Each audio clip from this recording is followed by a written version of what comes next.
Wow, wow, wow. This is the greatest football match ever.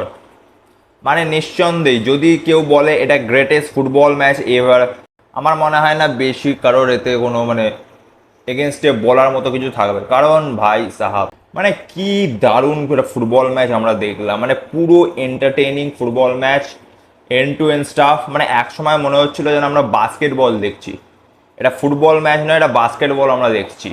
বলটা এদিক থেকে ওই দিক হয়ে যাচ্ছে, সেকেন্ডের মধ্যে একটা গোলকিপার থেকে অপোনেন্ট উইঙ্গারের কাছে বল চলে যাচ্ছে, অপোনেন্ট উইঙ্গারের কাছে বল চলে যাচ্ছে, উইঙ্গারগুলো একটা অ্যাটাক তৈরি করছে, আর 4-5 জন অ্যাটাকার ইমিডিয়েটলি সিনে এসে যাচ্ছে। এরকম খেলা হয়েছে। তো নমস্কার বন্ধুরা, welcome to my channel sports বাজ রিটার্ন। তো আমরা এই ভিডিওতে ডিসকাস করব পিএসজি ভার্সেস বায়ার্ন মিউনিকের যে একটা সেরা ম্যাচ হয়েছে সেটার ব্যাপারে ডিসকাস করব। প্রথমত আমি 2 মিনিটের জন্য নীরবতা রাখতে চাইছি যারা এই ম্যাচটা দেখেনি, যারা এই ম্যাচটা লাইভ দেখেনি টিভিতে, যারা যারা রাত্রে ঘুমিয়ে পড়েছিল, যারা ভেবেছিল যে কাল সকালে ম্যাচটা দেখে নেবো, তো তাদের জন্য আমি 2 মিনিটের নীরবতা রাখতে চাইছি। কারণ এই ম্যাচটা যারা মিস করেছে, আমার মনে হয় তোমরা অনেক কিছুই মিস করে ফেলেছো। তো এবার যদি আমরা ম্যাচের ব্যাপারে এসে যাই, তো ম্যাচে ভাই সাহাব, এইটা যেটা আমরা দেখি 5-4, এটা এটা 7-8 বা 7-7, 8-7ও হতে পারতো। এত অপরচুনিটি ক্রিয়েট হয়েছিল আর এত সুন্দর ম্যাচটা হয়েছে। অ্যাজ আ নিউট্রাল আমি যখন ম্যাচটা দেখছিলাম, দারুণ লাগছিল। একদম কোয়ালিটি হিসাবে যেরকম অ্যাটাক করছিল, যেরকম চান্স ক্রিয়েট হচ্ছিল, চোখের জন্য একদম পারফেক্ট ম্যাচ। এই ম্যাচটা দেখে আমার চোখকে একদম পুরো আরাম দেওয়া লাগলো। আমার একদমই মনে হচ্ছিল না যে আমি 2:30 অবধি জেগে আছি, আমার ঘুম পাচ্ছে। এত সুন্দর ম্যাচটা হয়েছে।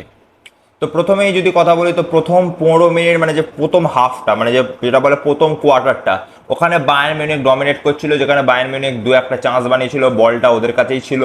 আর সেখান থেকে লুইস দিয়াস একটা বক্সের মধ্যে বল নিয়ে ঢুকে যায়, আর ওখানে উইলিয়াম প্যাচও একটা মিস টাইম ট্যাকল করে দেয়, যেটা আমার মতে ওটা একটা 50-50 ডিসিশন ছিল। পেনাল্টি দিতেও পারতো, নাও দিতে পারতো, কিন্তু ওই মোমেন্টে পেনাল্টি দেওয়া হয়েছে। তো আমার মতে ঠিক আছে, ওই ডিসিশনটা মোটামুটি ঠিকঠাকই ছিল। তারপর ওখান থেকে হ্যারি কেন যে ফিনিশটা করলো, পেনাল্টিটা পুরো একদম বটম রাইট কর্নারে, দুর্দান্ত একটা পেনাল্টি। ম্যাচ হয়ে যায় 1-0। তারপরে উসমান দেম্বেলে একটা চান্স পেয়েছিল, যেটা উসমান দেম্বেলে কোয়ালিটির থেকে, যে ক্লাসের স্ট্রাইকার উসমান দেম্বেলে, আমরা ওটা সবাই এক্সপেক্ট করছিলাম যে ওটা গোল হয়, কিন্তু সামহাও পায়ে ঠিকভাবে কন্ট্যাক্ট হয় না, তো বলটা বেরিয়ে যায়। সেম একটা মাইকেল অলিসের কাছে একটা চান্স পেয়েছিল 1:1, যেখানে সাফনভ খুবই সুন্দর একটা সেভ করে দেয়, যেটা আমার মতেও যে অলিসের যে স্ট্যান্ডার্ড, যেটা পোটেনশিয়াল ব্যালন্ডর উইনারের থেকে আমরা ওটা গোলই এক্সপেক্ট করি, কিন্তু সাফনভ খুব সুন্দর সেভ করে দেয়। তারপরে পিএসজি 1-1 করে দেয়, যেখানে ভিচা ভরাটস্কেলিয়া, ভাই সাহাব, এটা সত্যিকারে যদি কেউ আমাকে জিজ্ঞেস করে আমার এখনের ফুটবলের বেস্ট লেফট উইঙ্গারকে, সেটা হচ্ছে ভিচা ভরাটস্কেলিয়া। যেরকমভাবে আলফান্সো ডেভিসকে যেরকমভাবে বিট করলো, যেরকমভাবে ডচ করে যেরকম একটা কার্লিং শট মারলো, একদম বটম রাইট কর্নারে, যেখানে যেখানে ম্যানুয়াল নয়ার ভেবেই নিয়েছিল যে বলটা বাইরে যাচ্ছে, বলটা কোনো মতে গোল হবে না, সেখান থেকে বলটা গোলে ঢুকিয়ে দেয় ভিচা ভারাটস্কেলিয়া। তো এখান থেকে আমরা, তো খুবই দারুণ গোল ছিল, একদম অসাধারণ গোল। আর একটা কর্নার পায়, যেখানে ডেম্বেলে খুবই একটা ভালো বল রাখে নিয়ার পোস্টে, আর সেখান থেকেই জাও নেভেস খুবই সুন্দর একটা হেডার দিয়ে 2-1 করে দেয় পিএসজির ফেভারে। জাও নেভেসের কথা এই ম্যাচে বেশি বলা হচ্ছে না, কিন্তু জাও নেভেস যে ম্যাচটা খেলেছে, দুর্দান্ত ম্যাচ খেলেছে। ডিফেন্সিভ হয়ে যাক, ডিফেন্সে আউটপুট হয়ে যাক, অফেন্সিভ রান হয়ে যাক, মিডফিল্ডটা কন্ট্রোল করা হয়ে যাক, অ্যাজ আ ডেস্ট্রয়ার একদম পারফেক্ট ম্যাচ খেলেছে জাও নেভেস। তারপরে অলিজের কাছে একটা ভালো সুযোগ আসে, আর যে প্রথমবারে ব্যাপার আর যে প্রথমবারে অলিসে যে মিসটা করেছিল, তারই ভুল সংশোধন করে অলিসে এবারে একটা টপ কর্নারে একটা বুলেট শট মারে, যেটা আমার মতে সাফনভের কিচ্ছু করার ছিল না। যদিও একটা হয়তো ফিঙ্গার টিপস হয়ে থাকতে পারে সাফনভের, কিন্তু ওটা সেভ করা নেক্সট টু ইম্পসিবল। তো এখানে 2-2 হয়ে যায় at the very end minute. So এখানে 2-2 হয়ে যায় just before the half time. But half টাইমের আগে এমন একটা ইনসিডেন্ট ঘটে, যেখানে পেনাল্টি দেওয়া হয় আমাদের পিএসজিকে। আর ওটা আমার মতে একটা জেনুইন পেনাল্টি, কেন আলফান্সো ডেভিসের ওটা হাতটা ওরকম বাড়িয়ে রেখেছিল, আর বলটা ওটা হ্যান্ডটা ন্যাচারাল পজিশনে ছিল না। সো এটা যদি অন্য অ্যাঙ্গেল থেকে যদিও লাগছিল যে ওইটা হয়তো ন্যাচারাল পজিশনে ছিল, কিন্তু যখন সামনের অ্যাঙ্গেল থেকে আমরা দেখলাম তো এটা হাতটা একটু বাইরের দিকে স্ট্রেচ করা ছিল, তো ওর জন্য ওটা পারফেক্ট ডিসিশন। আর ভাই সাহেব উসমান দেমবেলে যে পেনাল্টিটা নিল, উফ, মানে ম্যানুয়াল নয়, একদম ঠিক দিকে ঝাঁপিয়েছিল, কিন্তু যে অ্যাকুরেসির সাথে উসমান দেমবেলে যে বলটা প্লেস করলো একদম বটম রাইট কর্নারে, মানে অসাধারণ। মানে ম্যানুয়াল ভাবো, একটা ম্যানুয়াল নয়ারের মতো গোলকিপার যদি ওই বলটা রিচ না করতে পারে তো কোনো গোলকিপারই পারবে না। আর ওখানে ম্যাচটা 3-2 হয়ে যায় হাফ টাইমের আগে। আর ওখান থেকে আমরা আন্দাজি করতে পেরেছিলাম যে সেকেন্ড হাফে ম্যাচটা খুব সুন্দর হবে, আরও এন্টারটেইনিং হবে, আর অবভিয়াসলি আরও গোল আসতে চলেছে। তো সেকেন্ড হাফের শুরু থেকেই ম্যাচটা পিএসজি দখলে রেখেছিল, পিএসজির কাছে বলটা ছিল, পিএসজি অ্যাটাক করেছিল, আর সেখান থেকেই 4 নম্বর গোল তুলে নেয় পিএসজি, যেখানে ভিচা ভারাটস্কেলিয়া খুবই সুন্দর একটা গোল করে। আর এই গোলটার পিছনে আমি ক্রেডিট দিতে চাই প্রথমত হাকিমিকে, যে একটা খুব সুন্দর বল রেখে দেয় বক্সে, তারপর জাইরি এমেরি আর উসমান দেমবেলে যেইভাবে বলটাকে ডামি করে ভিচা ভারাটস্কেলিয়ার জন্য, সেটা অসাধারণ। মানে যেইভাবে ওই ডামিটা করলো, মানে যেইভাবে ডিফেন্সটাকে ভ্যাবাচাকা দিল, তো ওইটা অসাধারণ। আর প্লাস যে ফিনিশটা করলো, ও হো মজা আ গিয়া, সচ মে মজা আ গিয়া, এমন গোলটা ছিল। তো ওখানে 4-2 হয়ে যায়। তারপর আবার একটা চান্স পায় পিএসজি, যেখানে যেখানে ডিজেরে ডুবে ভালো বলটা নিয়ে বেরিয়ে গেছিল, আর উসমান দেমবেলেকে একটা ভালো বল দিয়ে দেয়, আর উসমান দেমবেলে নিজের জাতটা চিনিয়ে দেয় যেইভাবে ফিনিশটা করলো অ্যাট দ্য নিয়ার পোস্ট। যদিও ওই গোলটা বারে লেগেই ঢুকেছে, কিন্তু যে ফিনিশটা ছিল অসাধারণ। হয়তো বারে লেগে বলটা বেরিয়ে আসতে পারতো, বাট নেভারদালেস এইসব ম্যাচে জেতার জন্য তোমাদের লাক দরকার, আর সেই লাকটা হয়তো পিএসজির সাথে ছিল।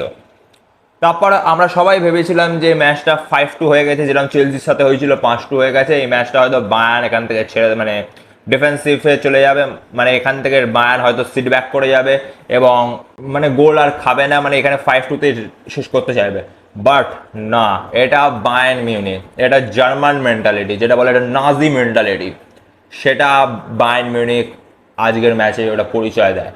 মানে ভাই সাহাব, মানে নেভার গিভিং আপ অ্যাটিটিউড পুরো দেখায় বায়ার্ন। যেখানে একটা ফ্রিকিক পায় বায়ার্ন মিউনিখ, সেখান থেকে হসুয়া কিমিচ একটা খুবই সুন্দর বল রাখে বক্সে, যেখানে উপামেকানো, যাকে আমি বলি দানব উপামেকানো, কারণ সত্যিকারে একটা দানব, যেটা হেড করে গোলে ঢুকিয়ে দেয়, আর ম্যাচটা হয়ে যায় 5-3।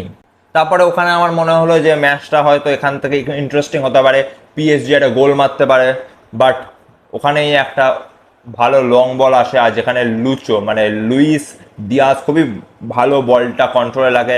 যদিও আমার মনে হয় ওইটা লাকি ছিল যে বলটা পিছনের দিকে এসেছিল, কারণ যদি সামনের দিকে যেত মার্কিউনাস হয়তো ডিফেন্ড করে দিতে পারতো, বাট নেভারদালেস যে কন্ট্রোলটা করলো, তারপরে যে কম্পোজার দেখিয়ে গোলটা করলো, ভাই সাহেব অসাধারণ, অসাধারণ ফিনিশ।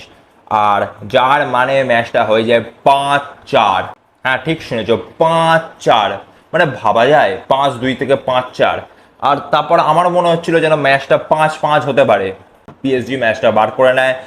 যদিও একটা চান্স পেয়েছিল মাইলু, যেখান থেকে গোল করতেই পারতো, বা ওটা উডওয়ার্কে লেগে ফিরে আসে, মানে বার পোস্টে লেগে ফিরে আসে। সো ম্যাচটা 5-4ই শেষ হয়। মানে ভাবতে পারছো, একটা ম্যাচে 9টা গোল দেখতে পেরেছি, জাস্ট একটা ম্যাচে। আর এখন তো সেকেন্ড লেগ পুরো বাকি। মানে থ্যাংক গড যে এই ম্যাচটা সেমিফাইনালে হয়েছে, কারণ আমরা এই ম্যাচটা দুটো লেগ দেখতে পাচ্ছি, যে ফাইনালে হতো অনলি একটা লেগ দেখতে পারতাম। আর আমি একটা সাজেস্ট করবো, যারা যারা এই ম্যাচটা দেখোনি, এই ম্যাচটা পুরো রিপ্লেটা দেখো। আর যদি তোমাদের কাছে সময় না থাকে তো রাত্রের আজকে ম্যাচটা দেখো না, কারণ আজকে ম্যাচটা মোটামুটি বোরিং ম্যাচই হবে, কারণ ওটা হারাম বল ডার্বি, অ্যাটলেটিকো মাদ্রিদ ভার্সেস যেটা হচ্ছে আর্সেনালের মধ্যে হবে। তো ওইটা দেখায় পিএসজি ভার্সেস বায়ার্ন মিউনিখের রিপ্লেটা দেখে নাও, সত্যি বলছি এটা ওয়ার্থফুল হবে। আর সত্যি বলছি তোমার সময় নষ্ট হবে না, আর খুবই দারুণ লাগবে। তোমরা যদি ফুটবল ফ্যান নাই হয়ে থাকো, তোমরা যদি ফুটবল ফ্যান নাও হয়ে থাকো, তো ওই ম্যাচটা আমি বলবো এই ম্যাচটা দেখো, কারণ এই ম্যাচের থেকে ভালো ম্যাচ হয়তো আর কোনোদিনও দেখতে পারবে না তোমরা। আর যদি তোমরা ফুটবল দেখা শুরু করতে চাও তো এই ম্যাচটা তোমাদের জন্য পারফেক্ট ম্যাচ। তো আমি সাজেস্ট করবো এই ম্যাচটা নিশ্চয়ই দেখো, আর পুরো ম্যাচটা দেখো, মানে পুরো রিপ্লেটা দেখো। এমন বলবো না যে খালি তুমি হাইলাইটসটা দেখবে, কারণ কারণ পুরো ম্যাচটাই হাইলাইট ছিল, যে যে অপরচুনিটি পেয়েছিল, যে যেইভাবে চান্স ক্রিয়েট করছিল, উফ, সেরা সেরা। আমার মতে এটা this is the best football game ever right now. তো তোমরা এবার কমেন্ট সেকশনে বলো যে তোমাদের কেমন লেগেছে এই ম্যাচটা। আর যদি তোমরা চ্যানেলে প্রথমবার এসে থাকো, কারণ এটা আমার 3 নম্বর ভিডিও, তো তো চ্যানেলটাকে অবশ্যই সাবস্ক্রাইব করো, শেয়ার করে দিও আর লাইক করে দিও। আর আমি এরকমই বাংলায় ফুটবল ক্রিকেট এরকমই ভিডিও বানাতে থাকবো, অনেক ভালো ভালো স্টোরি শেয়ার করতে থাকবো এই আমার ইউটিউব চ্যানেলে। তো এই চ্যানেলটাকে প্লিজ সাবস্ক্রাইব করে নাও। আর ব্যাস, আর এখানে আমি নিজের ভিডিওটা শেষ করতে চাই। তোমরা সবাই ভালো থেকো, সুস্থ থেকো, আর দেখা হচ্ছে তোমাদের সাথে নেক্সট ভিডিওতে।